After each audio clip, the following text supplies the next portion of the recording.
बिस्मिल्लाहिर्रहमानिर्रहीम। बोलते कालम के साथ मैं आमिर रज़ा खान और 2 ईरानी जहाज़ जो हैं रवाना हुए ईरान पे। उसके बाद जब सेंटकॉम ने यह कहा कि 10,000 अमरीकी एहलकार या मरीन्स जो हैं वो नाकाबंदी किए हुए हैं आपने हर्मज़ की, किसी तजारती जहाज़ को वहाँ से गुजरने की इजाज़त नहीं होगी।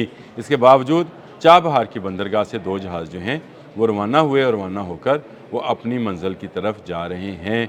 इन्होंने जो रूट अपनाया है वो रूट आपने हर्मज़ से होकर नहीं गुजरता है, इसलिए जो ब्लॉकेट किया गया था कि ईरानी बंदरगाह से कोई जहाज़ नहीं निकलेगा वो नहीं निकला है। ये जो बात फैलाई जा रही है या सोशल मीडिया पर आ रही है कि ईरानियों ने जहाज़ जो हैं तजारती जहाज़ वो निकाले हैं और वो अपने हर्मज़ को क्रॉस कर गए हैं, तो ये बात जो है जब BBC वेरीफाई ने कहा तो उन्होंने कहा कि इस तरह से नहीं है, जहाज़ ज़रूर गुज़रे हैं और इनमें से एक कार्गो जहाज़ जिसका नाम अशकान है ये खाली है, ये निकला है सामान लेने के लिए, और दूसरे का नाम शाहदीस है। ये दोनों जहाज़ निकले हैं और इनकी मंजिल चीन है।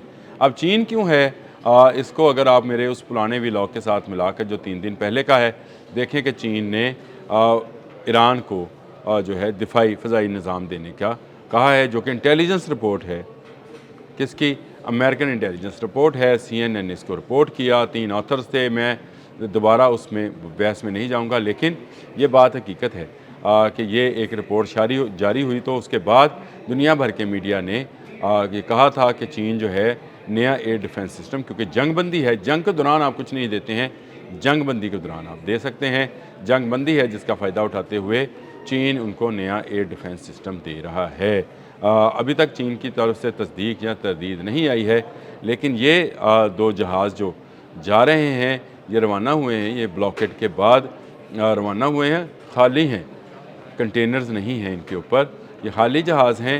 जो लगता ये है कि कोई चीज़ लेने जा रहे हैं, और उसमें से एक जहाज़ जो है वो 13 अप्रैल को रवाना हुआ था, और दूसरा जहाज़ जो है वो भी 13 को, इस वक्त वो चीन की अपनी मंजिल चीन के शहर जोहाई को ज़ाहिर कर रहा है, यानी उसका जो इस वक्त मेरी टाइम पे रूट आ रहा है उसमें उसकी आखिरी बंदरगाह चीन का शहर जोहाई है।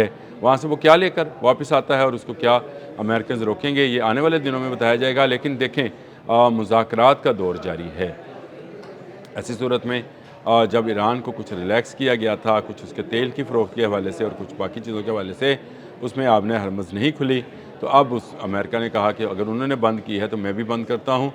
तो अगर अमेरिका भी बंद करता है आबने हरमज़ को, और उसने बंद किया भी है, तो ये तो ईरान क्या मकासद हासिल करने के लिए किया है। ईरान ने भी तो ब्लॉकेट किया था ताकि दुनिया जो है वो इस पर पुकारे और कहे कि आबने हरमज़ को खुलाया जाए, जंग ख़त्म की जाए। और ईरान का भी मकसद यही था आबने हरमज़ को बंद करने का। और आप देख लीजिए ना बरतानिया, ना फ्रांस, ना इटली, ना स्पेन, कोई मुल्क जो है वो आबने हरमज़ खुलाने के लिए अमेरिका के साथ नहीं आया है। सब ने यही कहा कि जंग बंद करो, जंग बंद हो जाएगी, मुस्तकिल जंग बंदी होगी तो हमारे जहाज़ आएंगे, ना सिर्फ बरूदी सुरंगें साफ़ करने में आपकी मदद करेंगे, बल्कि आबने हरमज़ को आने वाले दिनों के लिए सिक्योरिटी भी फराहम करेंगे। लेकिन जंग के दौरान किसी मुल्क का जहाज़ नहीं आएगा।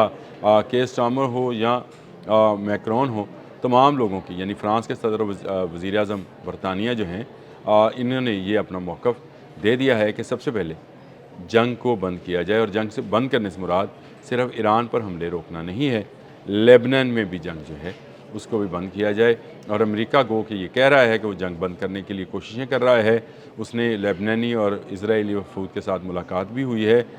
शायद जंग बंदी के उस तरफ से भी आगाज़ हो जाए, जो कि पाकिस्तान की कोशिश है कि वहाँ से भी इसका आगाज़ हो, और उसके बाद आबने हरमज़ समेत बाब मंदब तमाम जो बहरी गुज़रगाहें हैं वो चल पड़ें, तजारत होना शुरू हो जाए, ताकि दुनिया में इस वक्त जो अनरेस्टनेस है मुआशी तौर पर, उसको ख़त्म किया जा सके, मईशत की बहाली हो।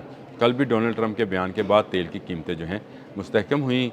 अमेरिकन क्रूड ऑयल हो या ब्रेंट हो, तमाम की कीमतें जो हैं वो कुछ ज़रा नीचे आई हैं इस एक बयान के बाद। लेकिन ट्रंप क्योंकि यू टर्न लेने के मास्टर हैं, इसलिए लोगों को ज़्यादा एतमाद नहीं है। तेल की वो कीमतें उस तरह नहीं गिरी जिस तरह इसको कम होना चाहिए। हाँ, आपने हरमज़ को खोलने का ऐलान अगर ईरान कर दे तो शायद तेल की कीमतें मज़ीद नीचे आ जाएंगी।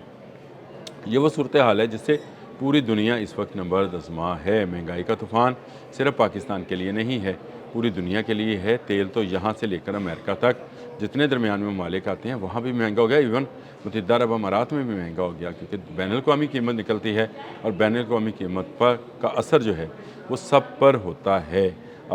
बहुत ही नाज़ुक सूरत हाल है। मुज़ाकरात का पहला दौर हो चुका, मुज़ाकरात का दूसरा दौर होना अभी बाकी है। इसमें ये ब्लॉकेड वगैरह जो है, ये मेरा ख़्याल है कि इस मामले को मज़ीद उलझाने के लिए हैं। अमेरिका को फ़िलफ़ौर ये ब्लॉकेड ख़त्म करके ईरान को भी कहना चाहिए कि आपने हर्मुज़ को खोलने के लिए हमारे साथ मुज़ाकरात करें। लेकिन अगर आपने भी बंद कर दी है आपने हर्मुज़, तो इससे ईरान को फ़र्क पड़ने वाला नहीं है, क्योंकि ईरान ने ख़ुद आपने हर्मुज़ बंद कर रखी है। आपको तो चाहिए था, जो कि आपके बयानात हैं, कि हमने ईरानी बहरिया ख़त्म कर दी, फ़िज़ाइया ख़त्म कर दी, मिसाइल टेक्नोलॉजी ख़त्म कर दी, उसको मद्देनज़र रखते हुए आप कहते हैं आपने हर्मुज़ महफूज है, गुज़र जाएँ यहाँ से। लेकिन वहाँ से आप किसी को गुज़रने नहीं दे रहे हैं, तो इसका मतलब ये है कि ईरान का मकसद जो है वो आपने हर्मुज़ को बंद करके दुनिया को इस तरफ लाना है कि वो अमन की बात करना शुरू हो, और अमन की बात शुरू हो गई है। डोनाल्ड ट्रंप अगर मुज़ाकरात की बात कर रहे हैं तो इसका मतलब ये है कि उन पर भी दबाव है, सियासी भी, समाजी भी और बैनुल-अक़वामी सतह पर भी उन पर एक दबाव है कि वो ईरान के साथ मुज़ाकरात करें। हाँ, अब मुज़ाकरात में दोनों विन विन पोजीशन लेना चाहते हैं, दोनों ये दावा करना चाहते हैं कि मुज़ाकरात उनकी शराइत पर हुए हैं। ये वो सूरत हाल है जिसमें बहुत सारे पॉइंट्स पर दोनों फ़रीक जो हैं रज़ामंद हुए, लेकिन 2 पॉइंट्स पर आकर रुक गए। मेरा ख़्याल है न्यूक्लियर पे जो है कंप्रोमाइज़ करेगा ईरान, और ईरान सिर्फ इस बात पर कंप्रोमाइज़ करेगा कि वो न्यूक्लियर वारहेड नहीं बनाएगा। हाँ, यूरेनियम ज़ुर्दा करने के लिए, बिजली पैदा करने के लिए, पावर के लिए जो है वो हमेशा अपने एटमी रिएक्टर्स जो हैं उनको खुला रखेगा और काम करने देगा।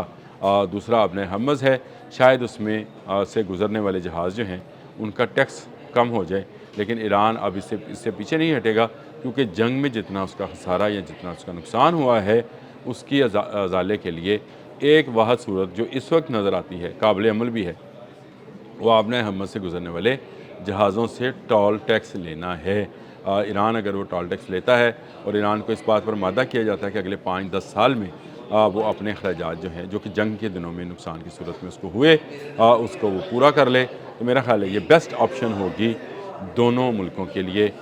इस पर मुज़ाकरात के अगले दौर में, जिसको मैं कहता हूँ मुज़ाकरात 2.0, इसमें जो होगा उसमें दुनिया के लिए अमन का पैगाम निकलेगा।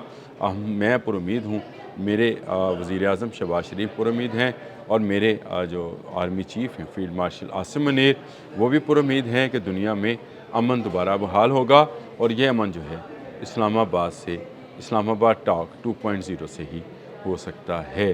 बड़ी डेवलपमेंट्स जो हैं होना बाकी हैं। सेंटकॉम ने कहा है, मैं नक्शा भी साथ दे देता हूँ, कि यहाँ से ब्लॉकेड है ना निकले, लेकिन सेंटकॉम को समझाना चाहिए आप ईरानी हिकमत अमली पर अमल कर रहे हैं। वो आपने हर्मुज़ उसने बंद की थी, आपको खोलने की बात करनी थी, आपने हर्मुज़ को बंद कर रहे हैं या ब्लॉकेट कर रहे हैं, तो इससे नुकसान मज़ीद होगा। कोई जहाज़ यहाँ से इस तरह से नहीं गुजरेगा। वो जो जहाज़ रुके पड़े हैं, रुके रहेंगे, उनको चलाने का एक ही तरीका है कि आप अपना ब्लॉकेट ख़त्म करें और ईरान से मुतालबा करें कि तजारती जहाज़ जो है, जो कि अशिया ज़रूरिया और अद्वियात वाले हैं, उनको आने जाने का मौका दें। अगर वो टोल टैक्स लेता भी है तो मुज़ाकरात तक उसे ये टोल टैक्स लेने दें। इसी में सबकी भलाई है। अब तक के लिए इतना ही। अल्लाह हाफ़िज़।